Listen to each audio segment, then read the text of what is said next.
땅이 있을지어다.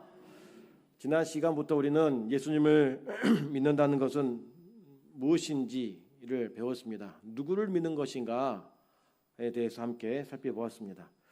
예수님은 우리가 믿고 섬길 대상입니다. 믿고 신뢰할 대상인 것이죠. 그렇기 때문에 우리가 모든 것을 맡기는 것은 예수님을 믿는 것이다. 모든 것을 맡기는 이유는 예수님을 믿기 때문에 맡기는 것이라고 말씀드렸습니다. 은행에 큰 돈을 맡기는 것도 은행을 믿기 때문인 것처럼 내 삶의 모든 것을 주께 맡기는 것은 주님을 믿기 때문인 것입니다. 그렇기 때문에 여러분, 인생의 모든 문제들을 주께 맡길 수 있는 믿음이 여러분에게 있기를 축복합니다. 그런데 예수님을 믿는다는 것은 예수님이 누구인가의 정보를 아는 것으로 끝나면 안 됩니다. 하나님의 아들 아니야? 우리를 구원하신 예수님 아니야? 이것 정도로 끝나면 안 됩니다. 그 예수님을 알았다고 한다면 이제 한 발 더 나아가서 그 예수님을 어떻게 대할 것인지의 마음을 우리가 정해야 합니다. 믿고 맡겼으면 어떻게 해야 됩니까? 따라가야 합니다. 아멘이십니까? 예수님을 믿고 내 모든 것을 맡겼으면 주님이 가신 그 모든 길을 우리가 따라가는 믿음이 필요합니다. 성경에는 예수님 앞에 두 사람이 나뉜다라고 말합니다. 따르는 자와 거부하는 자입니다. 많은 사람들이 예수님을 거부했지만 사실 처음부터 예수님을 거부한 사람들은 아니었습니다. 그 중에는 예수님을 함께했던 사람들, 가까이 있었던 사람들도 있었습니다. 말씀을 같이 들었고 또 기적을 함께 보았습니다. 예수님이 가신 곳이라면 어디든지 따라가서 그 놀라운 말씀들과 기적과 이적을 경험을 했습니다. 그렇게 많은 무리들이 따라다녔지만 결정적 순간에 예수님을 떠나고 예수님을 버리고 말았습니다. 왜 그랬을까요? 예수님이 싫어서가 아닙니다. 그들이 예수님을 따라다니다가 멈춘 이유, 등을 돌린 이유는 그들의 기대와 다르게 예수님이 걸어가시기 때문에 그들이 발걸음이 멈춘 것입니다. 믿고 맡겼으면 주님이 가신 길을 따라가야 하는데 자기들의 마음과 생각대로 움직여지지 않으니 나 내 길 가련다 하고 등을 돌린 것입니다. 우리 염산에 가까운 산이 있죠. 이 가까운 산은 큰 문제가 없지만 좀 높은 산은 올라갈 때에 시작은 사실 같이 움직입니다. 경치도 보고 함께 이야기하면서 즐거운 마음으로 여럿이서 같이 올라갑니다. 그런데 산이 높을수록 어떻습니까? 길은 점점 험해집니다. 길은 좁아집니다. 경사가 높아지죠? 그럴수록 숨이 가빠지고 힘겨워지게 됩니다. 그럴수록 나 못 가겠다. 나 여기서 그만 내려갈래. 라고 한 사람이 있습니다. 좀 더 올라갈수록 더욱더 힘에 부치게 됩니다. 체력이 떨어지면서도 숨이 가빠지고 몇몇 사람들이 내려가는 그 모습을 보고 나도 저 사람같이 내려가련다라는 사람들이 있습니다. 그러다 보니 결국에 정상에 오르는 사람들은 많지 않습니다. 시작은 같이 했지만 그 정상까지 올라가는 길에는 수고와 땀과 체력적인 모든 부분들을 감수하기가 어려우니까 내려가는 겁니다. 여러분, 처음 함께 했다고 해서 끝까지 가는 것은 아닙니다. 좋아 보일 때는 따라다닙니다. 사람들이 모이고 또 중심에 모여 있기 때문에 따라다닙니다. 그런데 처음 따라다녔다고 끝까지 가지 않는다라는 것입니다. 예수님을 믿는 것도 그런 것 같습니다. 누구 좋아서 갑니다. 또 은혜를 받아서 머물기도 합니다. 또 때로는 고침을 받아서 놀라운 일들이 있고 이런저런 이유 때문에 교회에 오기도 합니다. 그런데 어느 순간 내 기대와는 다른 예수님의 일하심이 내 마음을 소원할 때가 있습니다. 무슨 말입니까? 내 기대는 여기까지인데 난 이 교회를 다니면서 이러한 은혜, 이러한 도움을 받고 싶은데 이것이 충족되지 않으면 이제 그 충족되는 교회를 위해 옮깁니다. 때로는 내 자아를 건들면, 내 자존심을 건들면 감당하지 못하고 내려온 사람도 있습니다. 또 나는 이렇게 가기를 원하는데 꺾으시는 하나님을 보고서 왜 자꾸 이렇게 하시는가 라고 하면서 이해하지 못하고 또 때로는 다른 길을 간 사람이 있습니다. 그러나 성도 여러분, 우리가 기억하고 또 기억해야 할 것은 예수님께서 내 기대를 꺾으시더라도 우리는 주님을 따라가야 합니다. 예수님이 나의 자아와 내 자존심을 무너뜨리더라도 예수님을 버리지 않고 끝까지 따라가야 합니다. 또 예수님이 내 뜻을 꺾으셔서 내가 원하지 않는 새로운 방향으로 이끄실지라도, 이해가 되지 않은 상황으로 나를 내모실지라도 우리는 주님을 끝까지 따라가야 함을 여러분 기억하시기를 바랍니다. 이게 믿음을 갖는 신앙인의 핵심입니다. 믿었으니 맡겼으면 앞날을 모를지라도 따라가는 것이 신앙의 기본이라고 하는 것이죠. 요한복음 6장에는 오병이어 기적이 등장합니다. 보리떡 5개와 물고기 2마리로 엄청나게 많은 사람들을 배부르게 먹이고 남기는 역사를 기록하고 있습니다. 그 당시는 사실 먹을 것이 많지 않았기 때문에 사람들이 예수님을 따라다니면 먹을 것 걱정 없겠다라는 그 마음의 안도를 갖습니다. 그러니 소문이 퍼지게 되고 예수님이 따라가시는 곳마다, 예수님이 가시는 곳마다 많은 사람들이 몰립니다. 왜요? 옆에 있으면 뭐라도 얻을 수 있기 때문이죠. 굶주림을 채울 수 있고 운이 좋으면 병고침도 받을 수 있기 때문인 것입니다. 예수님 옆에만 있으면 뭐라도 채워지는 것이 보였기 때문에 이득을 얻기 위해서 따라다닌 것입니다. 그러다 보니 이제 로마가 유대를 정복하고 있었으니 우리 이참에 예수님을 왕으로 한번 모셔봅시다. 그래서 로마를 정리하고 이기고 우리의 왕으로 삼읍시다라고 정치적인 결단을 내립니다. 종교 지도자들도 권력자들도 굶주린 백성들을 먹이지도 못하고 아프고 병든 자 고치지도 못했는데 예수님의 말씀 한마디와 만지시니 치료받고 고침을 받고 기적의 역사가 일어나니 왕으로 추대될 수 있지 않겠습니까? 이분이 왕이라면 걱정 없겠다라는 마음 있지 않겠습니까? 하지만 예수님은 그러한 생각을 아시고 오히려 이렇게 말씀합니다. 나는 생명의 떡이다. 이렇게 말씀합니다. 왕이 아니라 군림하는 왕이 아니라 섬기는 왕이라고 말씀을 하십니다. 문제가 어디 있습니까? 사람들은 떡을 원했습니다. 하지만 예수님은 원하지 않았어요. 배를 채우는 데 급급했지 예수님 자체에 마음이 두지 않았습니다.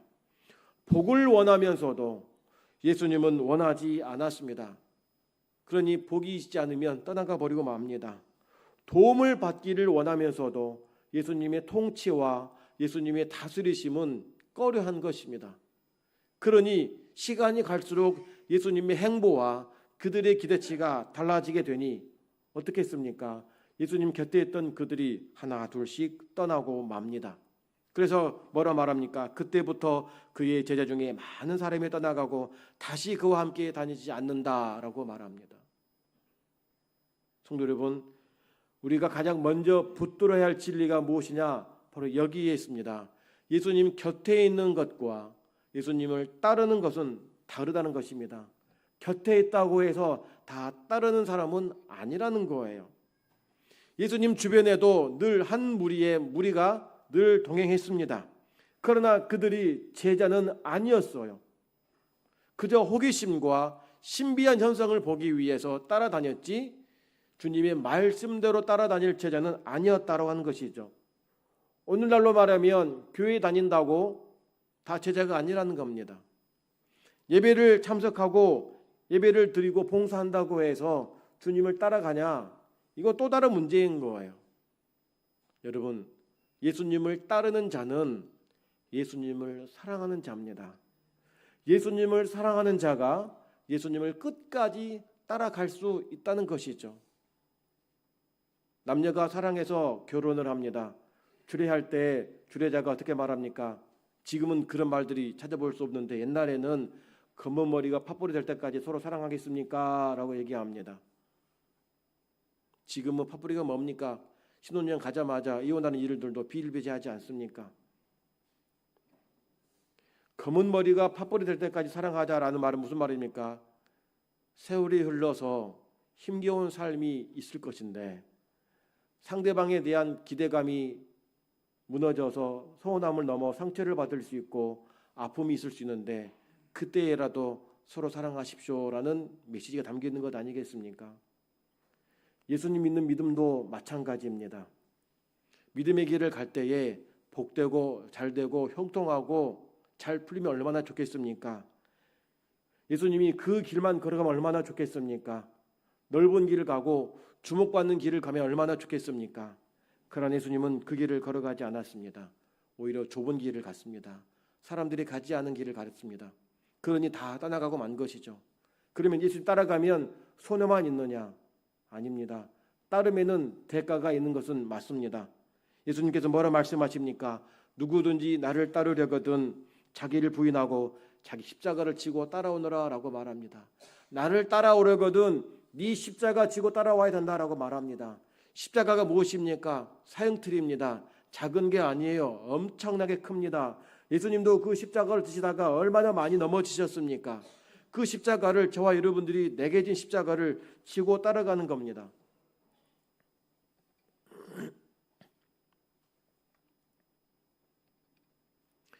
어린아이가 아빠와 함께 할 때는 손 놓고 갑니다. 아장아장 제걸음으로 갑니다. 그러다가 반대편에서 조그만 강아지 한 마리라도 쫄랑쫄랑 다가오면 어른이 안 무섭지만 이 아이는 무서워서 얼른 아빠의 손을 잡고 뒤로 숨지 않습니까? 믿음도 비슷한 것 같습니다. 좋을 때는 누구나 믿음의 길을 간다고 말합니다. 주일 성수 잘합니다. 그런데 길이 험합니다. 인생이 잘 꼬이고 풀리지 않습니다. 어려움이 오고 환난을 만나게 됩니다. 그러니 교회 다녀도 상관없고 교회 다녀도 의미가 없구나. 교회 다니면 복 받는다 그러고 교회 다니면 건강하다 그러고 교회 가면 뭔가 잘 된다고 했는데 교회 다니니까 사고가 나고 아프고 잠도 못 자고 괴로우니 안 가야겠다 이렇게 돼버리고 맙니다. 여기서 진짜 믿음이 드러나는 것입니다. 여러분, 신앙은 잘 될 때에만 가는 것이 아니에요. 예수님 믿는 목적은 예수님이 내 삶의 주인임을 고백했기 때문에 힘들고 어려워도 포기하지 않고 끝까지 따라가는 것이 참 믿음이라고 하는 것입니다. 여러분은 어떤 사람입니까? 곁에 있는 무리이십니까? 아니면 예수님을 따르는 사람입니까? 여러분의 필요와 유익이 채워질 때에만 교회와 예수님을 가까이 하십니까? 아니면 이해가 되지 않을지라도 주님 붙잡고 십자가 앞에 서는 자들입니까? 여러분, 전자는 어떤 사람입니까? 길이 험하고 고되면 쉽게 떠나고 버리고 맙니다. 나 이거 못하겠다라고 합니다. 하지만 후자는 힘들수록 그러니 주님 의지해야지라고 시선을 하나님께 둡니다. 힘드니 못하겠다는 무리에 불과합니다. 힘드니까 주님 바라봐야지, 힘드니까 기도해야지, 힘드니까 예배해야지, 힘드니까 주님 손잡아야지 라고 하는 것이 진짜 믿음의 길을 걸어간 사람들입니다. 전자는 예수님의 도움과 복에만 집중합니다. 도와주세요, 도와주세요, 복을 주세요. 왜 안 줍니까? 나 다른 데 갈래요. 여기밖에 없습니까? 라고 말합니다. 하지만 후자는 예수님의 통치와 생명에 있습니다. 주님이 다스리시니 지금은 고난이고 어렵지만 결국에 하나님 나를 붙들어 주실 것을 난 믿습니다라고 참고 견디고 인내하게 되는 것입니다. 그래서 믿고 참아내는 예수님의 통치와 생명을 붙잡고 따라가는 자에게 무엇이 있느냐? 생명과 은혜가 있다라고 말합니다. 예수님을 따라다니는 사람들이 어느 순간 다 가버리고 마니까 제자들에게 묻습니다. 너희도 갈래? 너희도 저 사람 같이 따라갈래? 라고 묻습니다. 그때 베드로가 어떻게 말합니까? 요한복음 6장 68절 읽어보겠습니다. 주여 우리가 누구에게로 가오리까? 영생의 말씀이 주께 있사옵나이다. 아멘. 참 감동 깊은 말씀이에요. 예수님의 마음을 참 알고 고백한 신앙의 고백입니다. 너희도 가려느냐? 저 사람들은 왜 갔는지를 아느냐? 먹을 걸 구했다. 배부름을 구했고 기적과 이적을 구했고 정치적인 무언가 권력을 구했는데 내가 맞춰주지 않으니 다 떠나가는데 너희들도 그렇지 않느냐라고 물을 때 베드로는 뭐라 말합니까? 아닙니다, 주님. 주님이 영생이신데 영생의 말씀은 주님이신데 우리가 어디를 가겠습니까? 라고 고백합니다. 이게 참 믿음의 고백입니다. 여러분, 왜 우리가 예수님을 따라가야 합니까? 왜 믿고 주님 붙들고 가야 합니까? 예수님 믿으면 좁은 길이고 험한 길인데 십자가 길인데 계속 걸어가야 하느냐? 이 질문에 여러분 겉보기에는 많은 것을 포기해야 하는 상황이 때로는 올 수도 있습니다. 손해보는 삶을 살 수도 있습니다. 초대교회 교인들은 믿음 지키기 위해서 정든 고향 떠났습니다. 믿음 지키기 위해 죽음도 두려워하지 않았습니다. 화형을 당하고 톱으로 켜 죽임을 당하고 사자의 밥이 되고 그러나 믿음을 지켰습니다. 왜 그랬습니까? 영생의 말씀이 주께 있고 우리의 영혼이 하나님의 나라에 있음을 확신했기 때문에 두려워하지 않았다고 하는 것입니다. 사람들이 볼 때는 굳이 이렇게까지 하면서 교회를 다녀야 되냐? 이렇게 힘들고 가난하고 어렵게 살면서까지 예수님 믿어야 되냐라고 할 수가 있습니다. 그들은 그들 안에 생명이 없기 때문에 말씀이 없기 때문에 신앙에 대해 십자가에 대해서 무능하게 봅니다. 그러나 우리는 예수님이 어떤 분인지 십자가의 사랑이 어떠한 것인지를 우리를 알기 때문에 힘겨운 삶을 살아도 오직 주님 붙잡고 살아가는 우리들임을 믿으시기를 바랍니다. 그렇게 여러분 주님을 따라가게 되면 좁고 협착하고 험한 십자가 길을 따라갈 때에 하나님은 우리에게 세상에 줄 수 없는 복을 부어주십니다. 첫 번째로는 죄 사함의 은혜를 우리에게 주십니다. 여러분, 우리 인간에게 가장 큰 문제가 무엇일까요? 여러분들은 어떤 문제로 가장 힘들어 하십니까? 건강 문제도 있죠. 물질 문제도 있죠. 관계 문제가 있습니다. 환경 문제도 있습니다. 물론 이것들이 우리 힘겹게 하고 고달프게 하는 것은 사실입니다. 그러나 그보다 더 깊은 문제가 있습니다. 바로 죄의 문제입니다. 다른 것은 노력하면 달라지고 변화가 될 수가 있지만 해결점이 있지만 죄의 문제는 우리의 노력으로 해결될 것이 아무것도 없다는 것입니다. 왜 그렇습니까? 하나님 앞에 저와 여러분들은 모두 다 죄인이기 때문에 이 죄를 가지고서는 천국에 갈 수 없습니다. 하나님의 나라에 갈 수 없어요. 오히려 죄에 대한 수치와 두려움 때문에 힘겹게 살아가고 있는 것입니다. 겉으로는 웃을지 몰라도 속으로는 늘 얽매여서 자유를 잃어버린 채 살고 있다고 하는 것입니다. 그런데 예수님께서 우리에게 십자가에서 우리의 죄를 대신 지셨습니다. 에베소서 1장 17절 말씀 함께 읽어봅시다. 그의 피로 말미암아 속량 곧 죄 사함을 받았느니라. 아멘. 예수님의 피로 저와 여러분들의 모든 죄가 속량 받았음을 믿으시기를 바랍니다. 여러분, 믿음의 길을 가다가 넘어질 수 있습니다. 힘겨우니까 좀 쉬자 할 수가 있습니다. 그러나 그때마다 여러분들을 기억해야 할 것이 무엇이냐? 지금 내가 힘겨워서 잠시 쉬고 넘어질 수 있지만 그러나 하나님은 나를 용서해 주셨다. 내 죄가 용서를 받았다라는 그 믿음을 확고하게 고백하시기 바랍니다. 그래야 일어설 수 있습니다. 내 모습 이대로는 나 주님 앞에 갈 수 없어. 죄가 너무 크기 때문에 주님 볼 낯짝이 없어 교회 못 가겠다가 아니라 내 죄를 예수님이 사해 주셨으니 난 자유를 누리니 주님 앞에 가겠다. 이 믿음의 고백을 해야 우리가 매일매일 기쁘게 살아갈 수 있는 것입니다.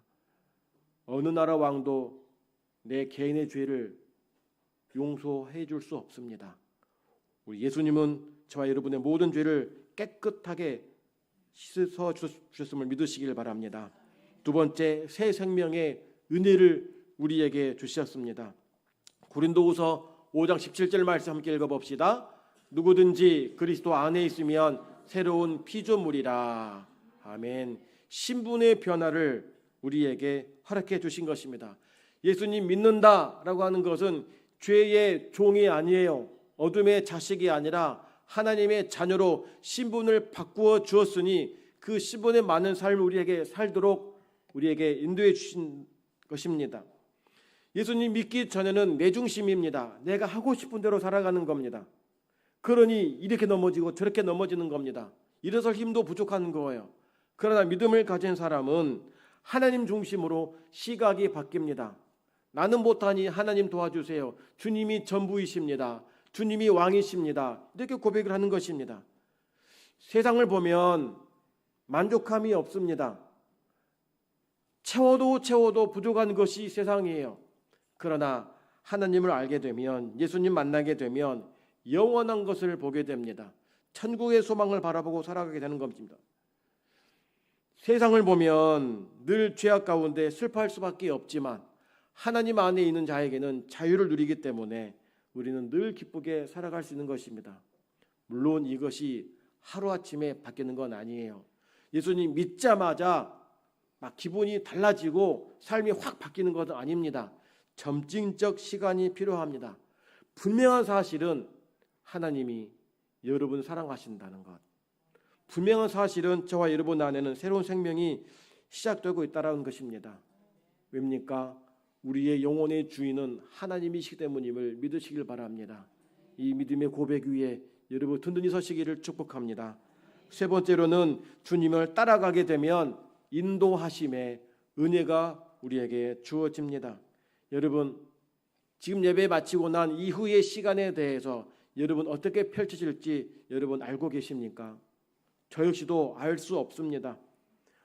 내 앞에 어떤 길이 열려 있을지 또 무엇이 옳은지 그른지를 알 수가 없습니다. 내가 원하는 목적이 언제 달성될지 언제까지 기다려야 하는지 알지 못합니다. 이게 우리 인생입니다. 하지만 예수님은 자신을 가리켜 뭐라 말씀하시느냐? 선한 목자라고 말씀합니다. 양이 안전한 이유가 무엇이냐? 지들이 똑똑하고 잘나서가 아니에요. 선한 목자, 참 목자가 그들을 지키고 있기 때문에 양이 안전한 것입니다. 그 목자이신 예수님이 우리의 목자이심을 믿으시길 바랍니다. 여러분, 우리 인생의 문제를 우리가 다 알아서 평안히 잠을 잡니까? 걱정이 없는 거예요? 그렇지 않습니다. 목자 되신 예수님께서 나보다 나를 더 잘 아시기 때문에 우리를 불러주시는 것이고 우리를 이끄시기 때문에 주의 뜻 앞에서 우리를 주의 계획 가운데 이끄시기 때문에 우리가 안전한 것입니다. 자녀들이 학자금에 대해 걱정합니까? 그것은 부모가 걱정할 문제입니다. 자녀들은 부모 말씀에 순종하고 사랑하는 것 외에는 없습니다. 우리 인생도 마찬가지 아니겠습니까? 미래를 걱정한다고 계획대로 되는 것 없습니다. 주님께 맡기면 주님이 여러분들을 안전히 구하시고 인도하심을 믿으시길 바랍니다. 요한복음 10장 27절 말씀 함께 읽어봅시다. 내 양은 내 음성을 들으며 그들은 나를 따르느니라. 아멘. 우리는 주님의 양입니다. 주님은 우리의 목자이십니다. 그러면 양인 우리들은 주님의 음성을 분별할 줄 알아야 됩니다. 그래야 싹구는 배제하고 선한 목자이신 예수님의 말씀 듣고 따라가야만이 우리의 생명이 보장받고 우리의 삶이 평안함을 믿으시길 바랍니다. 앞이 다 보이지 않아도 순종해야 합니다. 내가 길을 알아서가 아니라 주님이 나를 아시기 때문에 그런 것이죠. 마지막 네 번째로는 영생의 은혜가 있습니다. 세상은 보이는 것이 전부라고 여겨집니다. 그냥 보여지는 것을 많이 취합니다. 하지만 주님을 믿는 사람들은 땅의 것이 아닙니다. 영원한 것을 바라봅니다. 세상은 죽으면 끝이지라고 말하면서 살아있을 때 즐기자, 해볼 것 다 해보자라고 말합니다. 그러나 성도는 부활과 하나님의 나라가 있음을 알기 때문에 지금 이 땅에 살 때에도 짧은 인생이나 함부로 사는 것이 아니라 하나님의 영광을 위해서 믿음을 가지고 살아가야 하는 이유가 여기에 있는 것입니다. 세상은 손해와 이익을 계산하고 따집니다. 이익이 있으면 붙지만 손해가 있으면 발을 빼는 게 이 땅입니다. 하지만 성도는 주님을 따라가는 사람은 영생의 소망이 있기 때문에 잠시의 고난과 시련이 있을지라도 그것을 발판 삼아 믿음의 성숙으로 이어가게 하는 것입니다. 성도 여러분, 그러므로 예수님을 따르는 삶은 결코 손해보는 삶이 아닙니다. 좁은 길처럼 보일 수가 있으나 많은 것을 포기해야 하는 것도 있을 수 있지만 실제로는 가장 복된 길임을 여러분 믿으시길 바랍니다.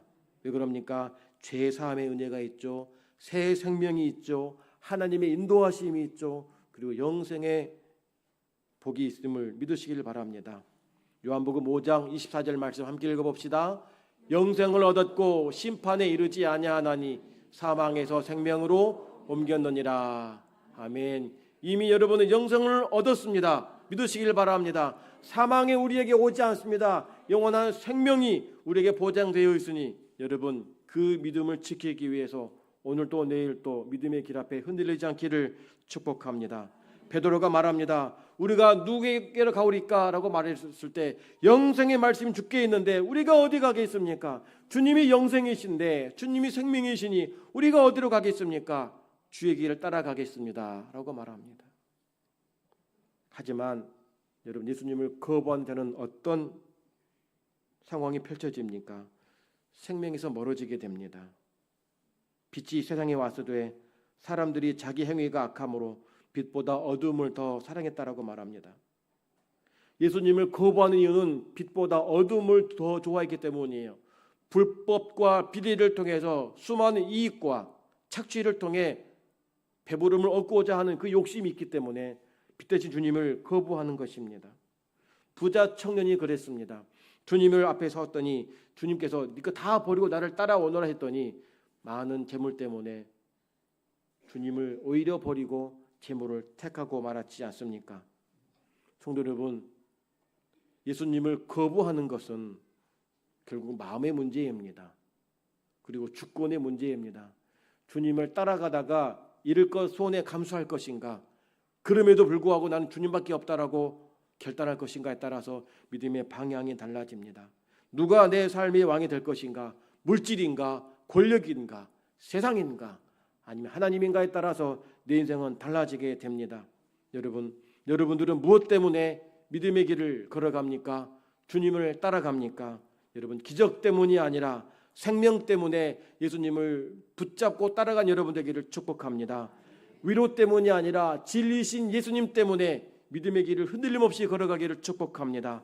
유익 때문이 아니라 예수님이 주님이시기 때문에 끝까지 붙들고 나가는 신앙으로 서기를 주의 이름으로 축복합니다. 다른 사람들이 뭐라 하든 그 사람 말 귀담아 듣지 말고 내가 믿는 하나님, 내가 믿는 예수님은 나를 버리지 않고 나를 붙드시는 분이다. 이 믿음의 고백을 확고히 하시길 바랍니다. 진리신 예수님 택할 때에 여러분 후회함 없는 인생이 펼쳐질 줄 믿습니다. 이 말씀과 함께 어울린 찬양이 있습니다. 예수님의 길은 좁은 길입니다. 그러나 우리는 걸어가야 합니다. 주님 손잡고 걸어가야 됩니다. 앞에 어떠한 두려움이 있을지라도